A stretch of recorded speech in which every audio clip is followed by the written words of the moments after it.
Custer, St. James. The New Hampshire Wake Up Show. 6 to 10 weekday mornings on The Pulse. That famous day in history, the men of the 7th Cavalry went riding on. And from the rear a voice was heard, a brave young man with a trembling word went loud and clear. What am I doing here? Please, Mr. Custer, I don't want to go.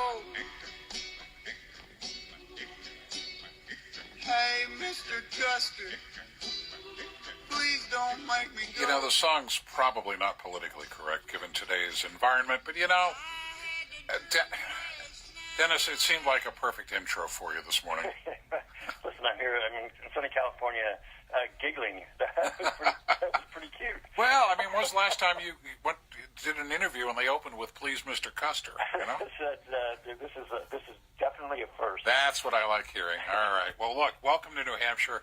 Thank you. We have with us today Dennis Kohler, and he's the author of the mystery thriller called The Custer Conspiracy. Now, if you go online, there is another book by the same title, which I can't figure why they didn't change titles, but anyway.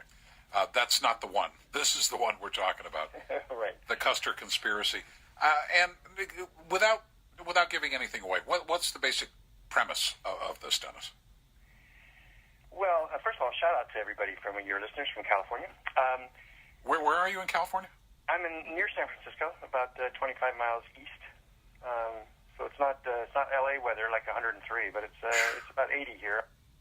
Right now, I understand you're having rain showers, so yeah, it's about 60 something, and we'll take it. Now, are you anywhere near any of the fires?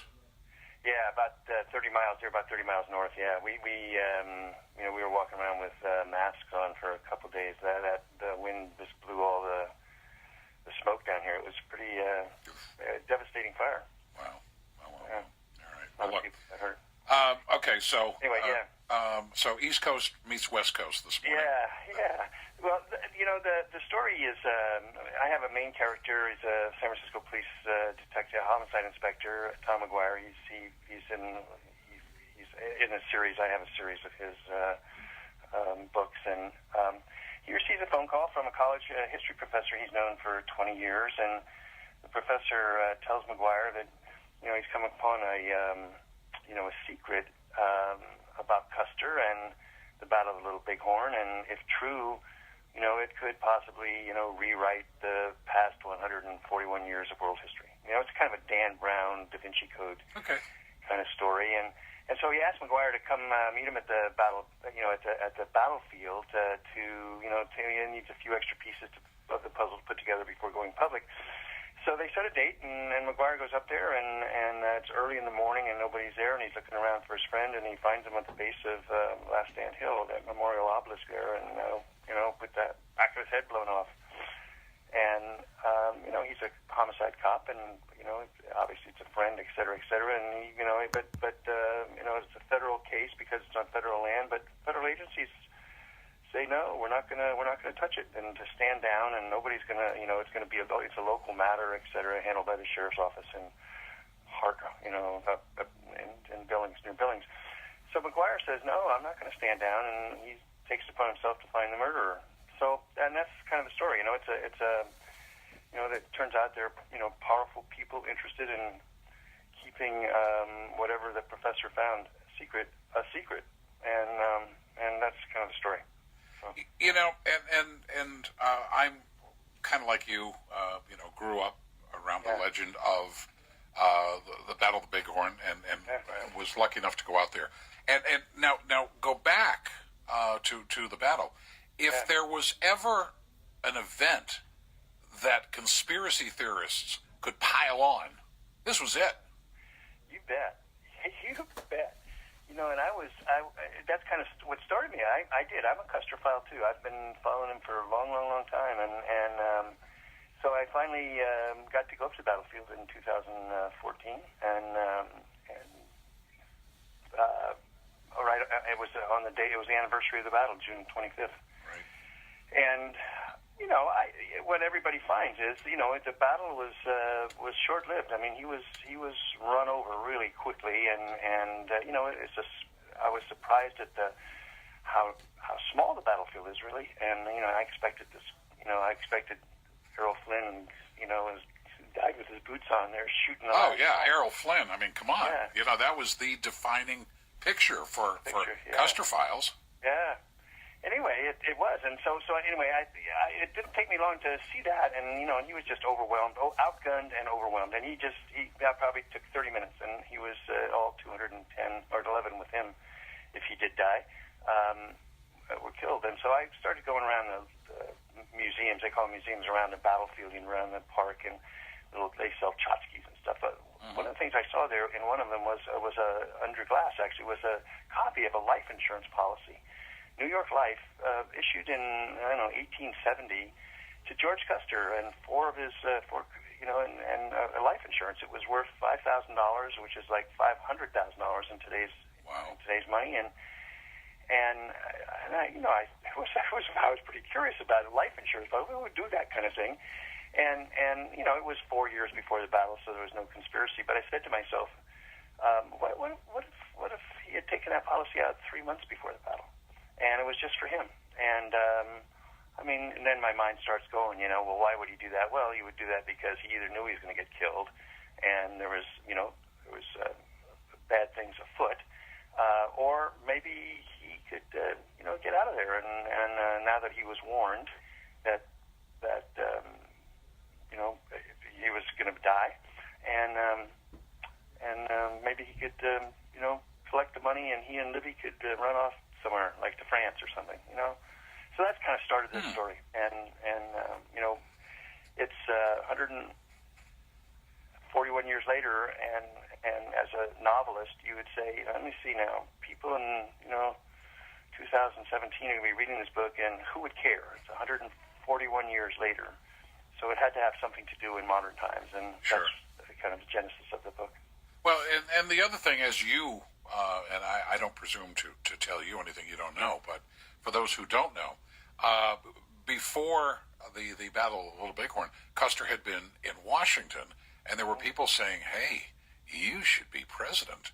You'd be a great guy to be president. So I'll tell you what, you go out, you take care of Sitting Bull, take care of the Indian problem, you'll be a hero, and we can ride you down to 1600 Pennsylvania Avenue. And he went so far as to having a reporter, remember the Far West was sitting on the river, handling dispatches, because he was so convinced he was going to ride through the Sioux Nation done, and he was sending back reports of his victories. It didn't quite work that way, but now all of a sudden you've got well, wait a minute, there's some powerful people wanting Custer, and I think they were going to use him as a puppet anyway, but that wanted him to be president. So now factor that into it, and you got the makings of a real good conspiracy theory. Yeah, it's true, and that's and you're exactly right about that. There were powerful people. He was a very, very he was in Washington D.C. as you mentioned, because he was testifying against President Grant. Right. That was gutsy. Brother. There's powerful people could want him dead. But why? But the question was for me is why would they? Now 140 years later, it's kind of interesting historically, maybe, but there are people who shot the professor because they didn't want that secret to come to light, and so I started looking at who benefited from Custer's death, who would benefit. So, and you mentioned the history. It's a really interesting history. It was June 25th is nine days before July 4th, 1876, which is the centennial of the country. Yep. And Custer was a big hero. He rides in there. Let's say he gets killed. People who are just, they're building benches and, saying for all the mayors and governors of the East Coast, they're going to give, rousing speeches to their populations about the, first centennial or the centennial, and this news comes down, and people are really, really angry, and they actually demand that the country rearm. The things were happening in the country at the time. They'd had Civil War bankrupt this country, and there were three huge financial crises, and the army. There was too million people under arms in the Civil War. There was like 50,000 now. They had guns. They had single-shot rifles. Even the Indians, had repeaters, for goodness sake. So, well, growing up, in the early part of the 20th century, the two things that you had going for you in terms of Custer was Errol Flynn, they died with their boots on, and Custer's widow, because a lot of the history was skewed the way Libby wanted it written, because who was going to mess with Libby, and that's the way it was passed down. Absolutely, and everybody, all the cavalry, Benteen and Reno, and everybody else there got passes because Custer supposedly made mistakes and so on, which I don't think he did. I've already looked at this battle all the way, from soup to nuts, and he did exactly what he's always done, and he was just out horsed, so to speak. But really, the outcome of that battle was that the population did demand that the government rearm, repopulate the military and go get those Indians, and that's exactly what happened. Oh, yeah. And so 2 years after that battle, the Plains Indians were either on reservations or they were dead, and all the land west of the Missouri River was now open to civilization, to people going out and buying homesteads and stuff like that. And you say, who benefited? Who would have benefited from that? And there's a list of people, and I just picked one, and that was the conspiracy that came forward into the modern times. Well, I was looking on Amazon, and I'm seeing you got, in terms of reviews, 4.5 out of 5. So you're hitting home runs with people. Yeah, the novel is it has two kind of characteristics. One is that people are, there's a small group of people who are really Custer-philes and this couldn't have happened, blah blah blah. I'm not so sure. I think it could. But whatever the case, it's got good reviews, and I'm proud of it. So it should be. It's a fun read, by the way. So it's not War and Peace. It's a great read if you want to take a cross-country trip on an airplane. You won't put it down. Well, there you go. The Custer Conspiracy. When did it come out? It was published in October of about almost exactly a year ago. In fact, the 24th. Yeah, yesterday was the day it got published. Oh, cool! Happy anniversary. A year ago. So do we have a Custer Conspiracy Part 2 coming up? No. This is.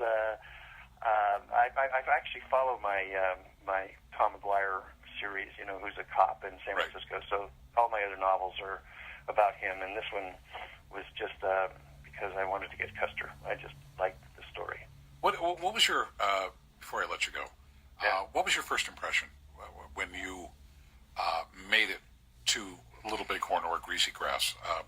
What did you think when you finally saw it? Yeah, hollowed ground was the first thing. Yeah, it was,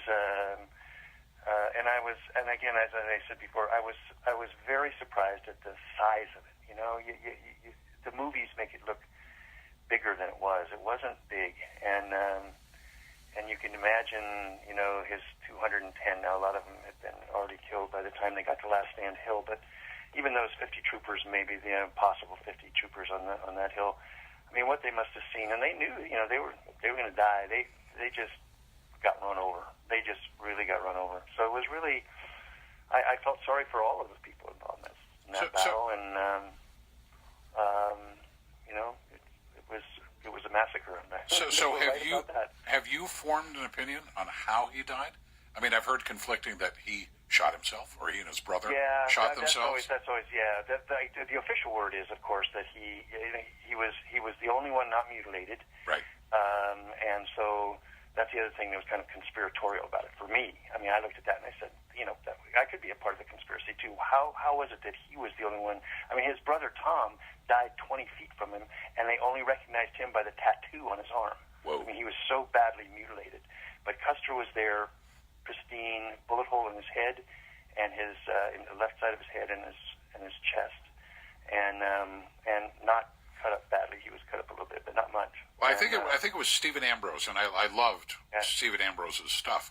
I think it was him that said that it was out of respect because apparently he had, again, it depends on who you listen to, had a dalliance with a female Indian, and out of respect to the relationship he had with her, they didn't deface the body. Yeah, that's a possibility too. I have that in a book too. Montecita was her name, and you know, there was rumors that he had 2 children by her. Yeah.